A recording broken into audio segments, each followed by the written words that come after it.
Salve, salve, doutores e doutoras de todo o Brasil.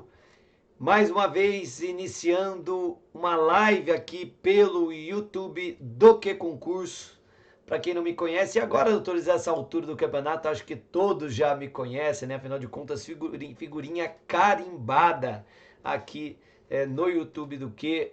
Meu nome é Francisco Sanini, eu sou mestre em Direito, delegado de polícia do Estado de São Paulo, professor concursado da Academia de Polícia e professor aqui com muito orgulho do Que Concurso nas disciplinas criminais, né? Nas matérias criminais, direito penal, processo penal e, sobretudo, legislação especial criminal.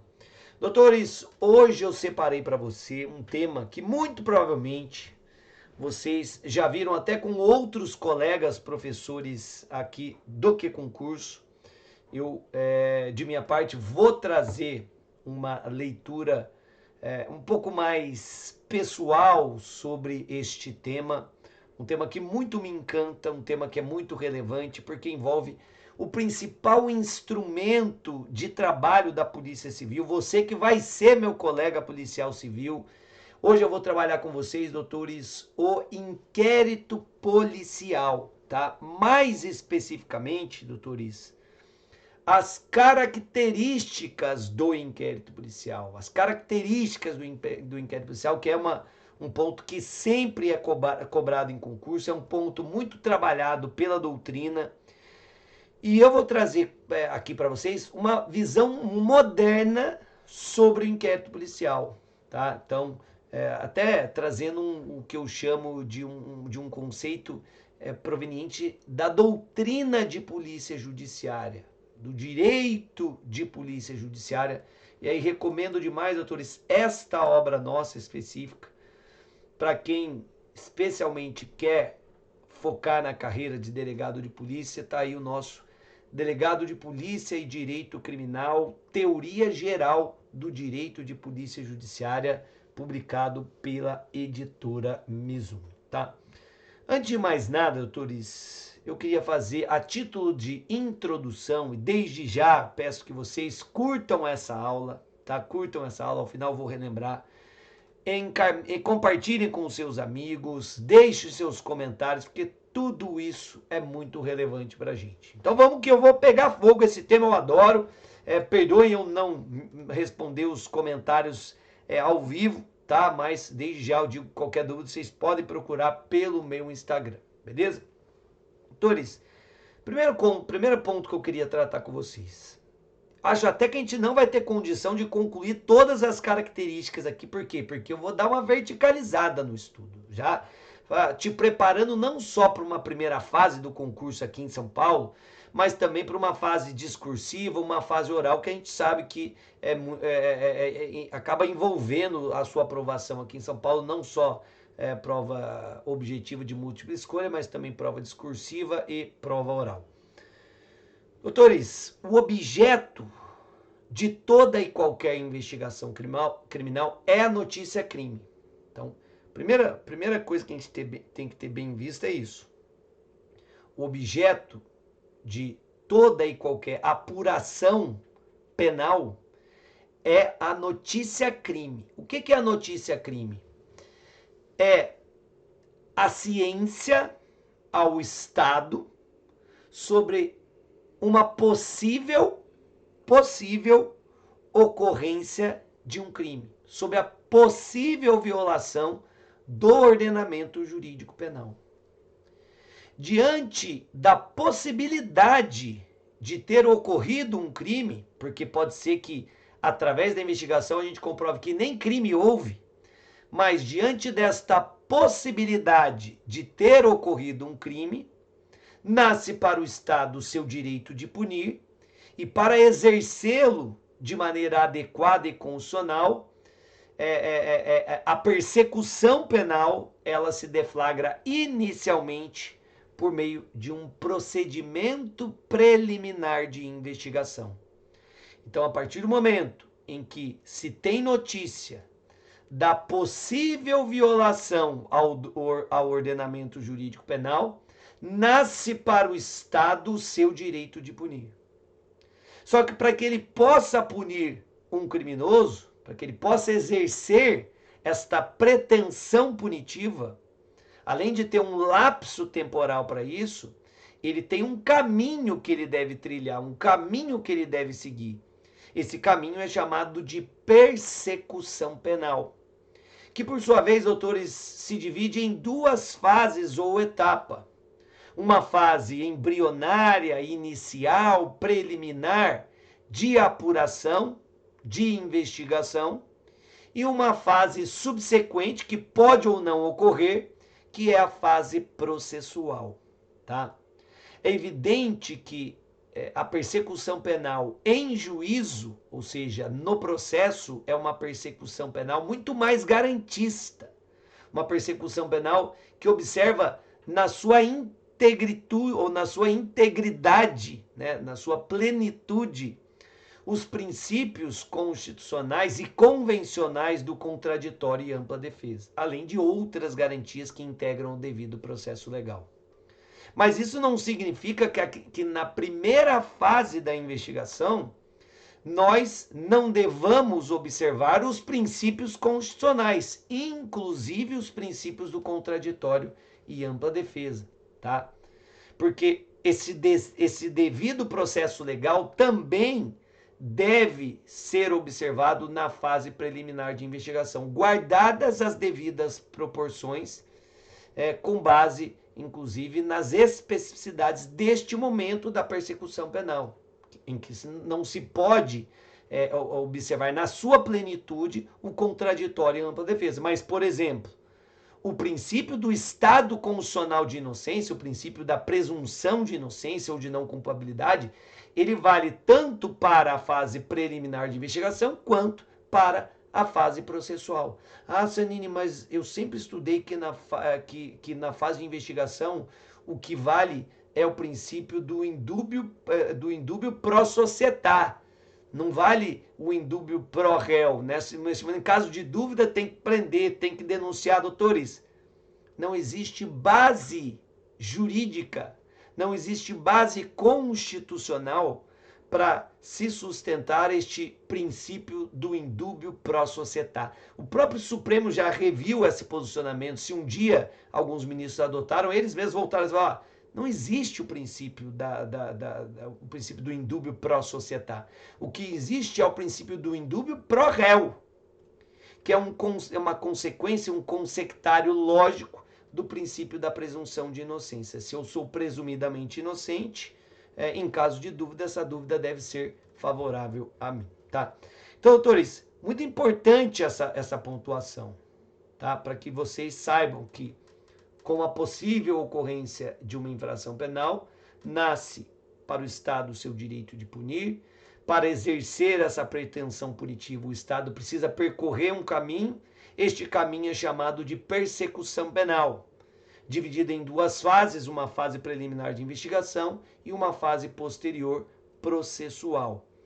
A fase preliminar de investigação é conduzida, em regra, pelas polícias judiciárias, Polícia Civil, Polícia Federal. O procedimento é conduzido pelo delegado de polícia, ao menos em regra. Excepcionalmente, nós temos outro procedimento investigativo criminal, que é de atribuição do próprio Ministério Público, né, o chamado PIC, Procedimento de Investigação Criminal, este sim conduzido pelo próprio Ministério Público, mas a regra é que a investigação seja conduzida pelas polícias judiciárias, Polícia Civil, Polícia Federal, tá? Já o processo, como nós já destacamos, ele é conduzido ali sob a presidência do juízo competente, onde devem ser observadas todas as garantias do devido processo legal. Pois bem, importante pontuar também que o inquérito policial, ele é o principal procedimento utilizado para formalizar uma investigação. A gente não pode confundir inquérito policial com investigação criminal. A investigação é o gênero. A investigação é a ciência que viabiliza o esclarecimento de uma suposta infração penal. Então, cuidado. A investigação ela pode ser materializada no PIC do MP, a investigação ela pode ser materializada no inquérito policial militar, caso nós estejamos diante de um crime militar, e a investigação pode, como via de regra materializada, formalizada por meio de inquérito policial. O inquérito policial, insisto, é o principal procedimento de formalização de investigações penais, investigações criminais no país, tá? E o inquérito policial é de atribuição das polícias judiciárias e é conduzido por delegado de polícia. Então, o que é esse inquérito policial, doutores? Nada mais é, e aí um conceito muito mastigado, muito tranquilo, inquérito policial nada mais é do que um procedimento administrativo conduzido pelo delegado de polícia, que tem por objetivo apurar determinada notícia-crime, viabilizando, portanto, o esclarecimento sobre esses fatos, permitindo com que se verifique a procedência ou não daquela notícia-crime. O papel do inquérito policial, da investigação criminal é esse, é verificar a procedência ou não da ocorrência da violação ao ordenamento jurídico. Nas hipóteses em que a investigação e o inquérito demonstram que o crime ocorreu, o segundo passo é demonstrar os indícios de autoria. Se houve crime, quem praticou, quais as circunstâncias, por quais motivos, de que forma, quando, onde, por quê. Tudo isso é esclarecido. Mas muitas vezes, e aí quando se esclarece todos esses fatos, reunindo os indícios de autoria e materialidade, o inquérito policial serve ao que eu chamo de função, a função, acho que a mais, digamos, a mais corriqueira das funções do inquérito policial, que é a função preparatória, né, no sentido de preparar a persecução penal para a sua segunda etapa, que é a persecução penal em juízo. Os elementos informativos e probatórios coligidos no inquérito viabilizam a propositura da ação penal pelo titular, em regra, o Ministério Público. Mas muitas vezes essa investigação materializada no inquérito, ela comprova o contrário. Ela comprova que crime não houve, que o ordenamento jurídico não foi violado, ou que aquela pessoa inicialmente apontada como autora do crime, na verdade, não concorreu para a prática daquela infração penal. E aí surge o que nós chamamos de função preservadora do inquérito policial. O inquérito funciona como um filtro, impedindo que acusações infundadas desemboquem em um processo. Nós sabemos de todos os ônus processuais, seja para o Estado, que vai mover a máquina da justiça, seja, sobretudo, para o próprio acusado, que vai ser submetido a um processo, muitas vezes condenado pela sociedade, deixando-se de lado o princípio da presunção de inocência. Não por acaso, no direito espanhol tem uma expressão que eu gosto muito, fala-se lá em la pena de banquillo, no sentido de que o simples fato de você sentar-se no banco dos réus já representa uma pena por si só. Então, para evitar que toda essa máquina estatal seja provocada, para evitar que as pessoas sejam submetidas a um processo sem o mínimo de base, sem que haja justa causa, é aí que surge o inquérito policial, a investigação criminal, como uma garantia. E aí é o que eu destaco que surge primeiro a função preservadora, que busca evitar acusações infundadas e levianas. Trata-se a investigação preliminar de um direito fundamental, que eu rotulo de direito à devida investigação criminal constitucional. Tá? E aí, quando a gente fala das características do inquérito policial, autores, eu tenho todas elas aqui no meu roteirinho, e como já me estendi um pouquinho nesta introdução, talvez eu não consiga exaurir o tema, mas certamente a sua visão sobre investigação e inquérito policial já foram alteradas por todo esse conteúdo. Eu não gosto de vir aqui chovendo molhado. Então, dentro desse contexto, surgem as características do inquérito policial para nos auxiliar a compreender todo o cenário que envolve o inquérito policial, todo o cenário que envolve a investigação conduzida pelas polícias judiciárias. Primeira característica do inquérito policial, muito destacada na doutrina, é que se trata de um procedimento escrito, tá? Nos termos do artigo 9 do Código de Processo Penal, todas as peças do inquérito policial serão, num só processado, reduzidas a escrito ou datilografadas e, neste caso, rubricadas pela autoridade, tá? Cada vez mais, doutores, essa característica vem perdendo força, né? Porque cada vez mais, e aqui em São Paulo, por exemplo, nós temos o inquérito digital, o inquérito eletrônico, e a possibilidade de agora não mais, por exemplo, formalizar oitivas por escrito, né? Muitas vezes,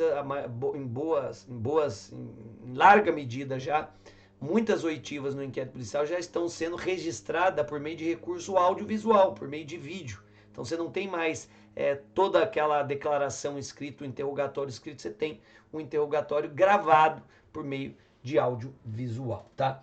Segunda característica, o inquérito policial é um procedimento autônomo, no sentido de que ele independe de uma ação penal posterior. A autonomia do inquérito policial se vincula ao fato de que o seu objetivo é esclarecer os fatos por meio de técnicas e metodologias legalmente previstas ou que não violem o ordenamento jurídico e a Constituição. E aí, por meio desta investigação, busca-se o esclarecimento constitucional dos fatos, ou seja, aquele esclarecimento que se desenvolve em respeito à Constituição e ao ordenamento jurídico e não às margens do ordenamento jurídico. E aí, muitas vezes, o inquérito, como nós já destacamos, ele pode nem sequer dar ensejo ao processo. Então, ele é autônomo porque ele pode demonstrar que crime não houve e, portanto, se não houve crime, não há por que haver processo. Aí surge esse caráter informativo do inquérito, porque ele informa, ele traz informações sobre aquele evento, sobre aquela notícia-crime. Ele não está atrelado à ação principal. O inquérito não serve à ação principal. Ele não serve à acusação. O compromisso do inquérito é com a verdade e com a justiça.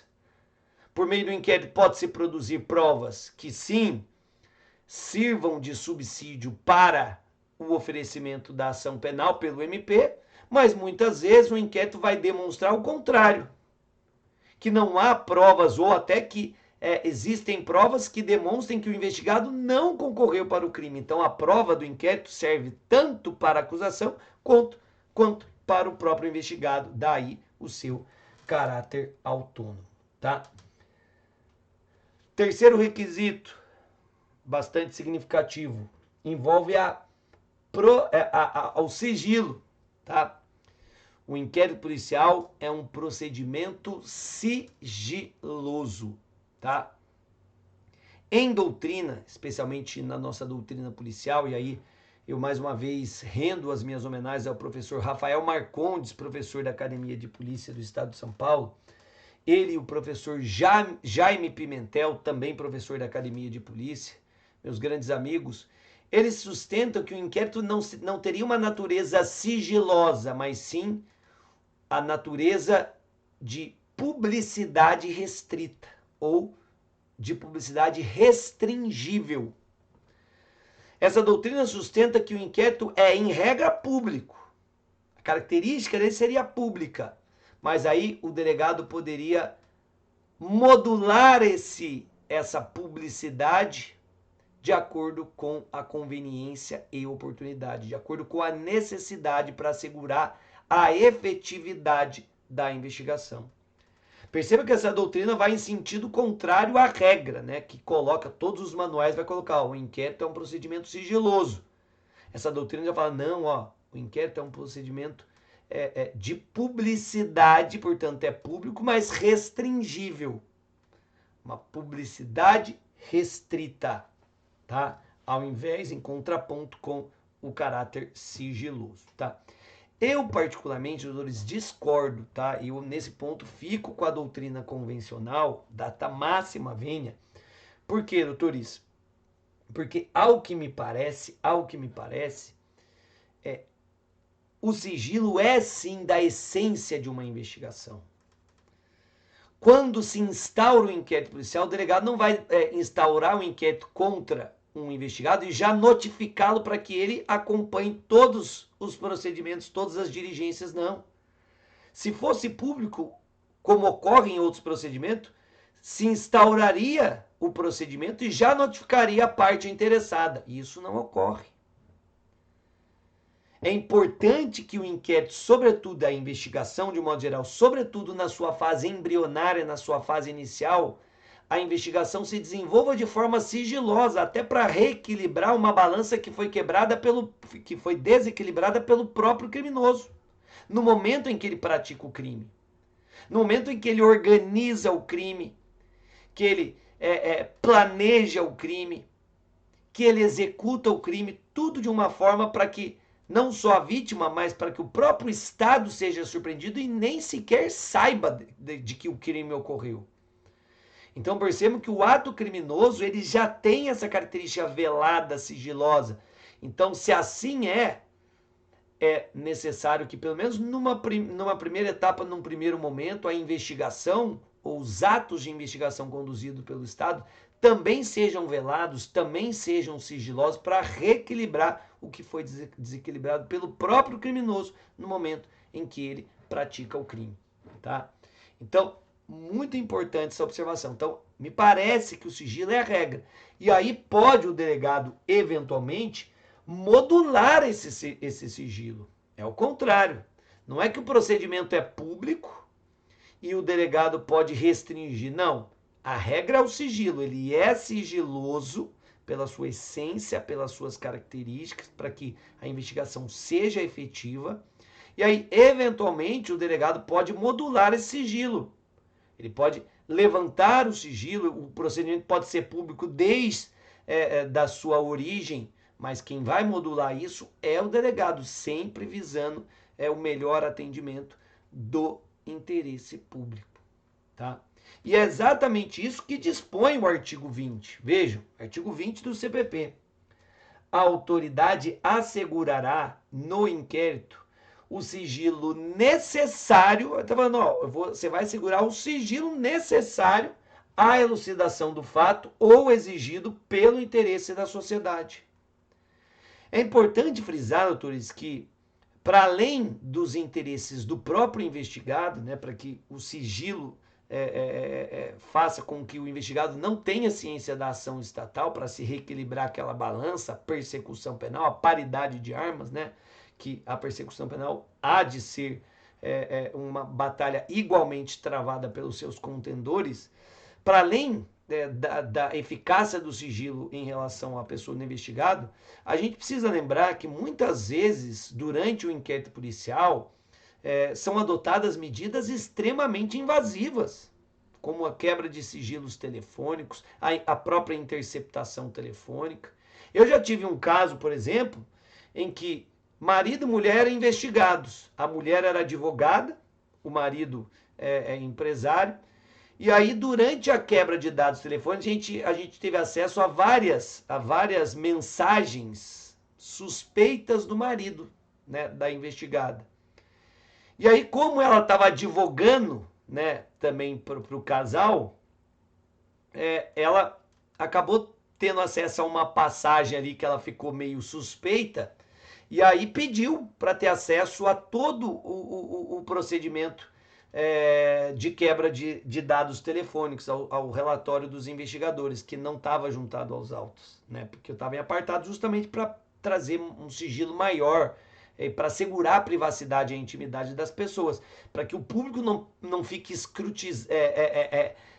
escrutinando ali, né? Tentando descobrir as coisas que que não tem interesse para a sociedade, que é da intimidade da pessoa investigada, né? Imagina a pessoa ter acesso a toda uma comunicação, qualquer um pode ter acesso às comunicações interceptadas, então é muito invasiva a investigação. Daí a importância do sigilo até para preservar a intimidade, a vida privada dos próprios investigados. E aí, nesse caso, a esposa pediu para ter acesso ao relatório de investigação. Eu falei, olha, preciso de procuração com poderes específicos aqui, ou preciso de procuração do investigado, né? Por quê? Porque ela queria ter acesso ao conteúdo que estava relacionado a uma eventual relação extraconjugal. Então vejam como o sigilo é importante dentro de uma investigação criminal. E aí o delegado pode modular. Ó, se nesse caso o sigilo não é imprescindível, eu posso torná-lo público. Eu posso, numa primeira fase, mantê-lo sigiloso, numa segunda fase eu posso levantar esse sigilo. O delegado é que vai modular. E aí, falando sobre ainda o sigilo dentro do inquérito policial, é preciso que a gente tenha duas coisas muito bem concebidas. Nós podemos falar em uma publicidade interna, tá? Quando a gente fala de acesso ao conteúdo de um inquérito policial, ou de eventualmente torná-lo público dentro dessa modulação, nós temos uma publicidade interna, que se relaciona aos investigados, e temos uma publicidade externa que se relaciona a toda a sociedade, tá? Dependendo da investigação, o delegado de polícia ele pode modular os efeitos da investigação para levantar o sigilo, inclusive para a sociedade de um modo geral, então aí publicidade externa. Mas, via de regra, o delegado não pode modular esta publicidade interna. O delegado não vai notificar o investigado de que foi instaurado inquérito, mas se o advogado chegar na delegacia e pedir para ter acesso aos autos de um inquérito que envolva o seu cliente, é direito do advogado ter acesso a todos os atos de investigação já documentados. Então vejam aí, doutores, cuidado, artigo 7º, parágrafo 10 do Estatuto da OAB. Os advogados ou o advogado do investigado pode ter acesso a todos os atos de investigação já documentados. Ele só não vai ter acesso às diligências que ainda estão em andamento. Agora, o que já foi documentado, o advogado tem que ter acesso. O delegado pode modular o sigilo externo, mas o interno, se o advogado bater na porta do delegado, o advogado vai ter acesso aos autos. Salvo, insisto, não vai ter acesso em relação às diligências ainda não em andamento, as diligências ainda não produzidas, não concluídas, tá? Nesse sentido, doutores, vale citar o artigo 32, da nova lei de abuso de autoridade. Veja aí, a nova lei de abuso de autoridade, ela criminaliza exatamente esse cerceamento de defesa dentro da investigação. Pune-se a conduta de negar ao interessado, seu defensor ou advogado, acesso aos autos de investigação preliminar, ao termo circunstanciado, que é um procedimento de apuração, embora o Supremo tenha dito o contrário, que é um mero registro detalhado de uma ocorrência, um BOzão um pouco mais sofisticado, ao inquérito ou qualquer outro procedimento investigatório de infração penal, civil ou administrativa, assim como impedir a obtenção de cópias, ressalvado o acesso às peças relativas às diligências em curso, aquelas em andamento, ou que indiquem a realização de diligências futuras, cujo sigilo seja imprescindível. Tá? E aí o delegado modulando o sigilo daquele inquérito policial. E aí eu trago uma súmula da Academia de Polícia do Estado de São Paulo. Olha a sua live aqui, doutores, atualizada com súmula da Academia de Polícia que você vai fazer. O delegado de polícia decretará o sigilo externo de procedimento investigatório fundamentadamente, para a tutela da intimidade ou do interesse social e, do mesmo modo, determinará o sigilo interno quando houver risco de comprometimento da eficiência, da eficácia ou da finalidade das diligências a serem realizadas, tá bom? Doutores, o que eu estou fazendo aqui é trazendo o que tem de mais contemporâneo para vocês no estudo das características do inquérito policial. Quarta característica, doutores, essa é uma das que eu mais gosto e já caiu no edital para a Polícia Civil do Paraná de maneira, assim, muito interessante. Qual é a característica, doutores? O inquérito policial é um procedimento dispensável. O inquérito policial, ele é dispensável. Ele seria um procedimento dispensável. Será mesmo? Será mesmo? No edital lá do Paraná foi muito legal. Colocou da dispensabilidade ou indispensabilidade do inquérito policial.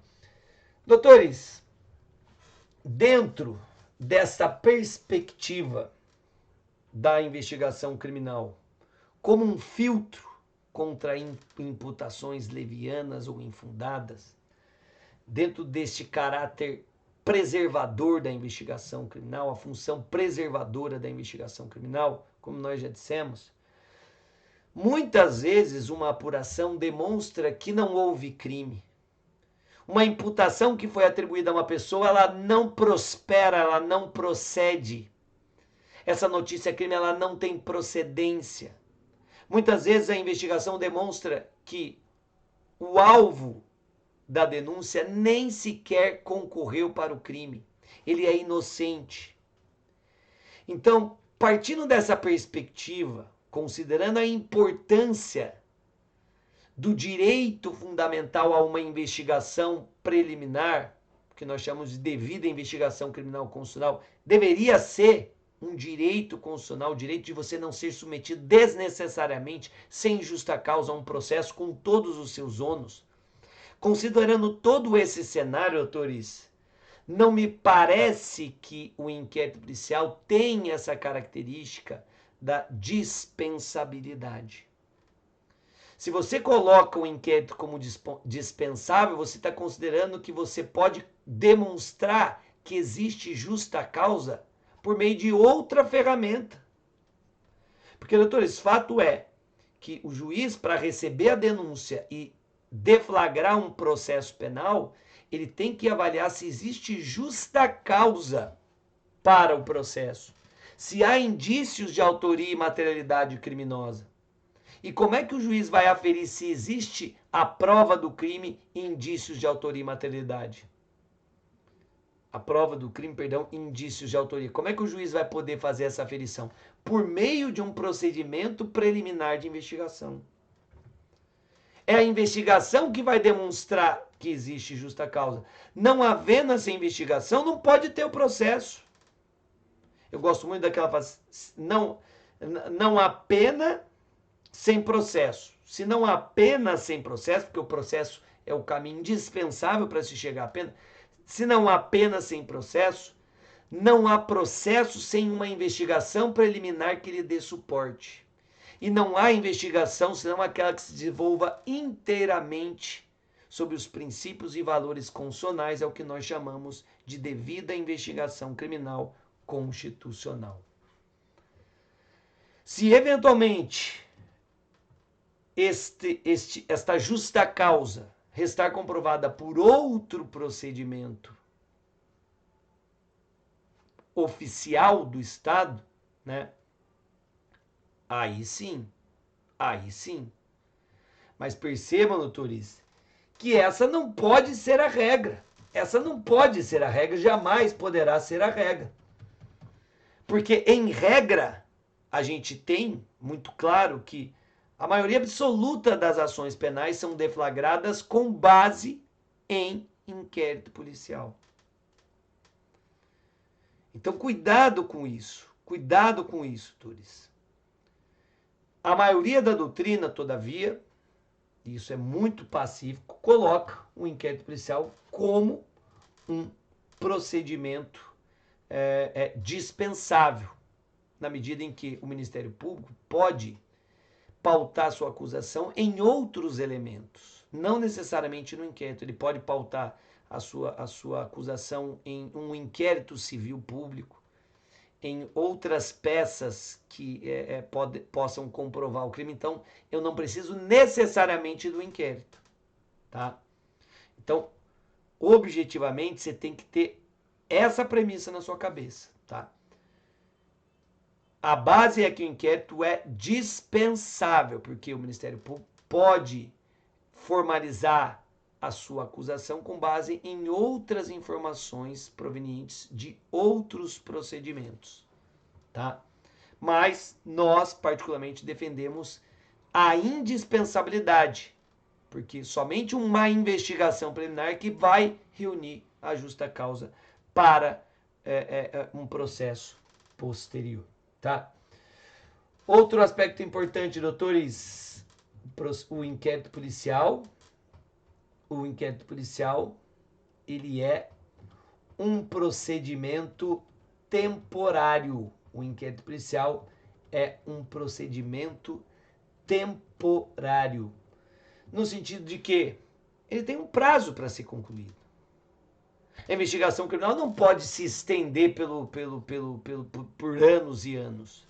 Este excesso, inclusive, pode dar causa ao trancamento do inquérito policial por excesso de prazo. Até porque nós sabemos, a investigação, a existência de investigação também é um ônus para o investigado. O sujeito que fica sendo investigado por anos acaba sendo torturado por anos, porque ele convive com aquele receio de poder eventualmente ser responsabilizado. Daí porque, nos termos da lei, nos termos do Código de Processo Penal, o inquérito policial ele deve durar por 10 dias, quando se tratar de investigado preso, e ele deve ser concluído em 30 dias, quando se tratar de investigado solto, tá? Só lembrando que, em se tratando de investigado solto, este prazo de 30 dias, ele pode ser renovado enquanto se fizer necessário, sempre dentro de uma razoabilidade, tá? Avançando, doutores, falando um pouquinho agora sobre a discricionariedade do inquérito policial. O inquérito policial é um procedimento discricionário, no seguinte sentido: não existe uma regra ou um conjunto de atos detalhados que devem ser observados ao longo de uma investigação. A investigação criminal ela não é regrada em passo a passo. Cabe ao titular da investigação, o presidente da investigação, analisar a notícia crime e verificar os métodos investigativos mais adequados ao esclarecimento dos fatos. A forma com que a investigação será conduzida é discricionária. O delegado vai ter liberdade para conduzir aquela investigação de acordo com a sua convicção. Os caminhos investigativos serão escolhidos pelo delegado de polícia, mas óbvio, sempre dentro do nosso ordenamento jurídico. Qualquer ato investigativo que se desenvolva às margens da lei, uma investigação, uma interceptação telefônica sem autorização legal, uma confissão obtida por meio de tortura, é óbvio que esses atos são ilegais. O delegado vai, inclusive, responder criminalmente, administrativamente, no âmbito civil. Mas, afora essas ilegalidades, não existe um passo a passo para a investigação. O delegado tem liberdade, vale dizer, discricionalidade, para escolher os caminhos investigativos, para adotar os métodos que ele entende como sendo os mais adequados para o esclarecimento dos fatos. Zanini, e se o MP requisitar uma diligência? O delegado de polícia, ele deve adotá-la, né? Porque se existe base legal para essa requisição, né? E o MP ele entende que essa diligência é imprescindível, o delegado deve realizá-la. Do mesmo modo, e nós defendemos isso, que se a defesa requerer uma diligência, o delegado também deve realizá-la. Tá? Agora, se o delegado entender que aquela diligência ela não é interessante naquele momento, aí ele não realiza.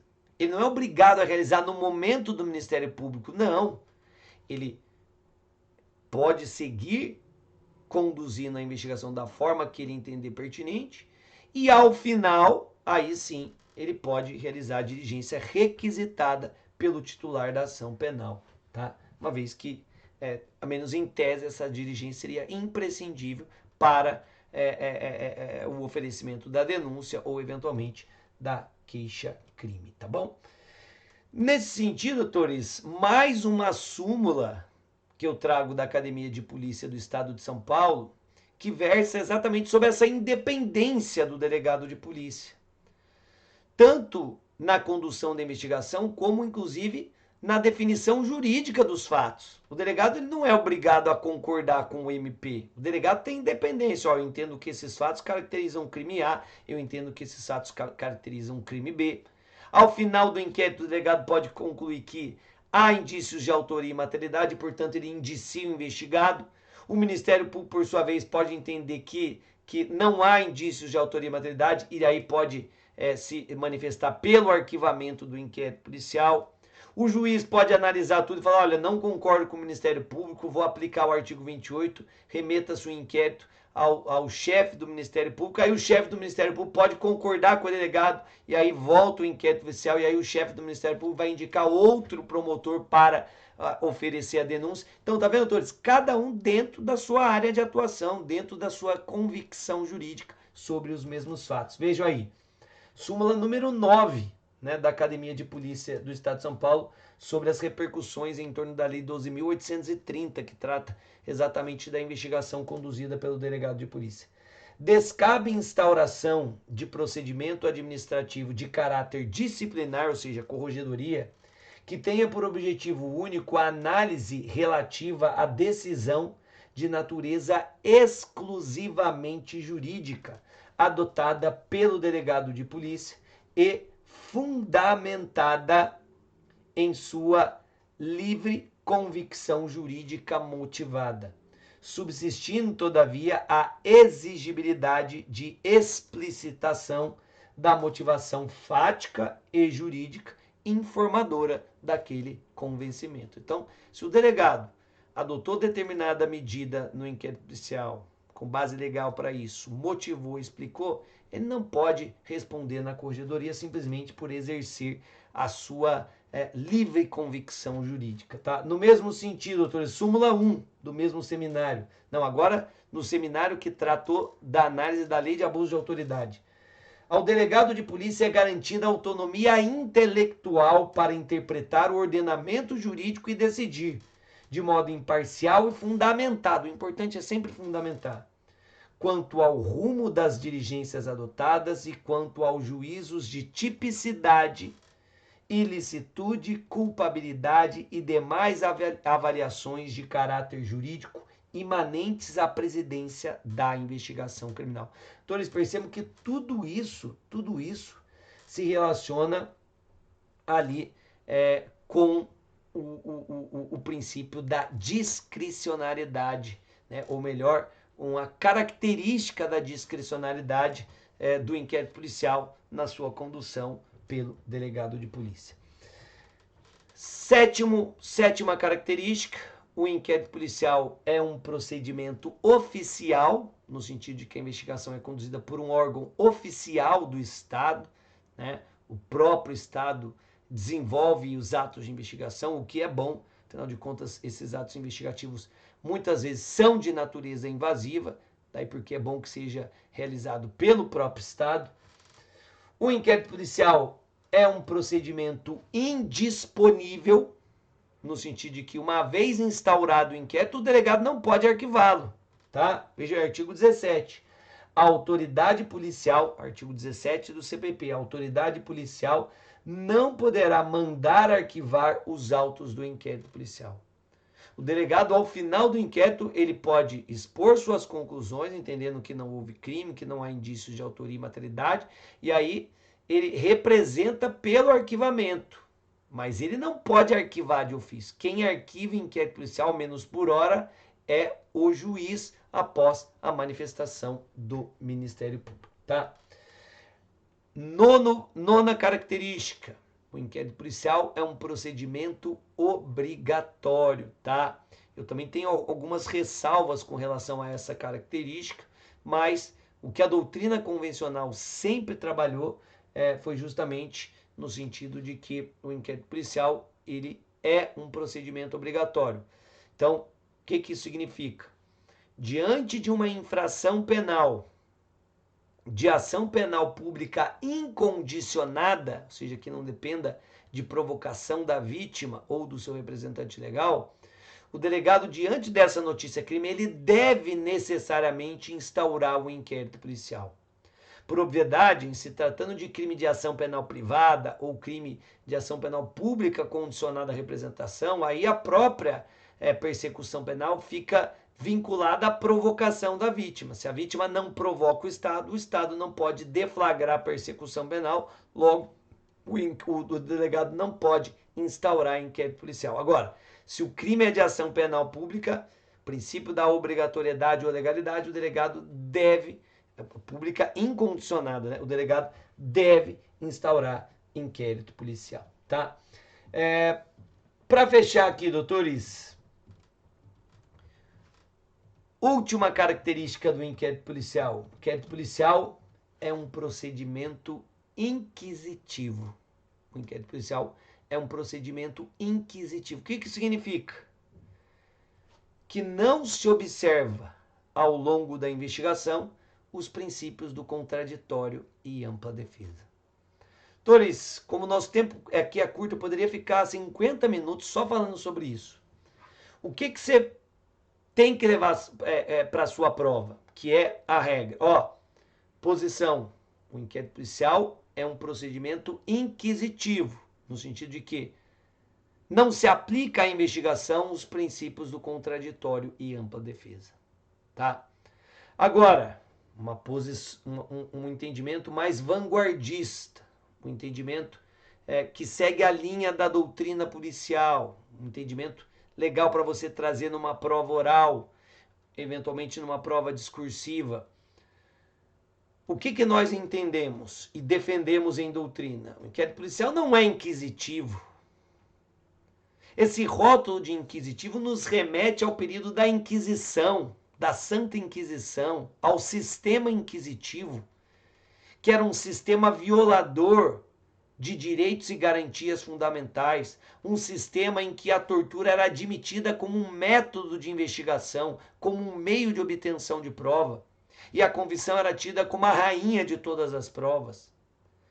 É evidente que não se pode conceber que este rótulo inquisitivo hoje seja ou se mantenha grudado ao inquérito policial, até porque uma investigação que se valha de uma prova obtida por meio de tortura, essa prova é obviamente ilícita e os responsáveis deverão ser punidos por um crime hediondo, que é o crime de tortura.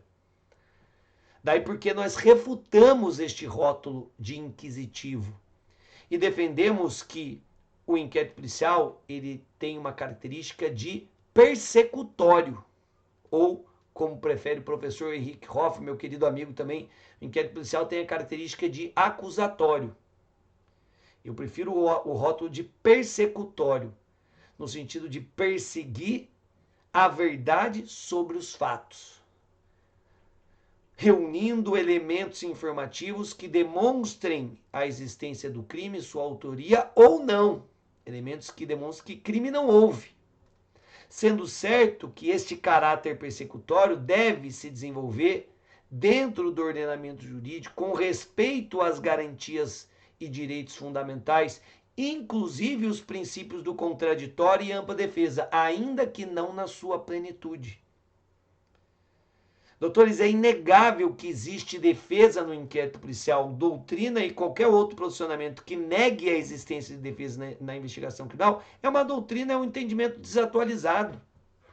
Ora, você tem direito à sua autodefesa, você pode ficar em silêncio, você pode não participar de uma reconstituição de crime, você pode não fornecer material sanguíneo para um exame de embriaguez, você pode não soprar o bafômetro. É o seu direito de não produzir provas contra si mesmo. Você pode exercer sua autodefesa positiva dando a sua versão sobre os fatos, indicando testemunhas. O seu advogado pode requerer diligências, pode peticionar, apontar razões, fundamentos para afastar a responsabilidade penal do investigado. A defesa pode se manifestar nos autos do inquérito. A defesa pode, inclusive, adotar medidas judiciais de defesa na investigação. Pode pedir a revogação de uma prisão preventiva. Pode se manifestar pela liberdade provisória de um preso em flagrante.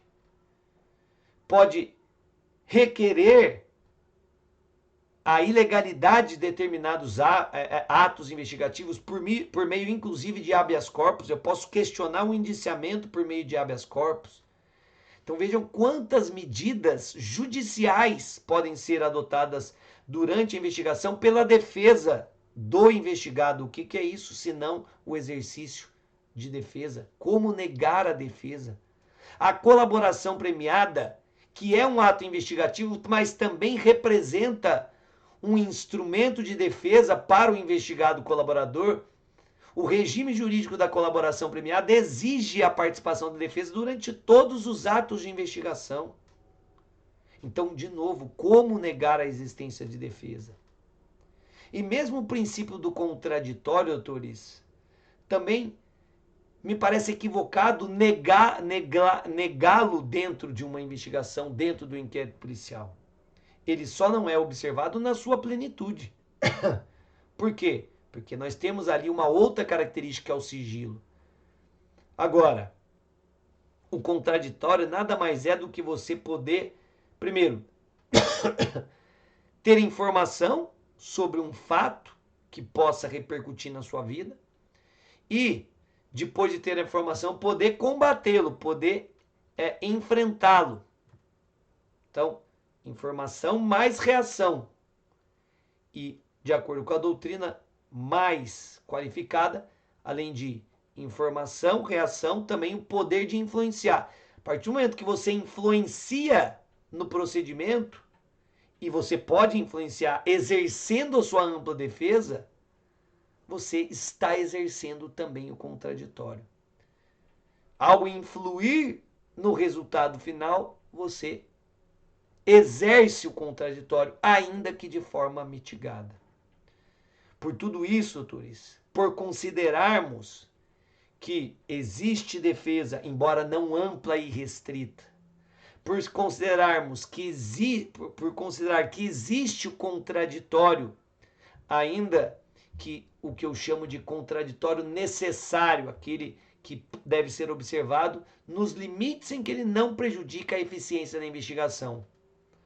Então, por tudo isso, considerando que há, ainda que em menor medida, tanto contraditório como ampla defesa, nós refutamos o rótulo inquisitivo do inquérito policial. Então você tem que saber esses dois pontos. Doutrina convencional, o que pode muito bem ser cobrado na sua prova. O inquérito policial tem um caráter inquisitivo, certo ou errado? Certo. Numa prova discursiva, você pode questionar apresentando todas essas considerações, tá bom? Doutores, passei aqui do meu limite, já subiu o meu cartão amarelo, razão pela qual paro por aqui sem esticar a minha despedida. Agradeço demais a participação de vocês, como sempre, muito assíduos aqui no YouTube do Quê. E peço que, se gostaram dessa aula, curtam ao final, deixe aqui o seu comentário, professor, foi legal. Você que não assistiu ao vivo, também curta, comente, porque esse feedback é muito valioso pra gente, tá bom?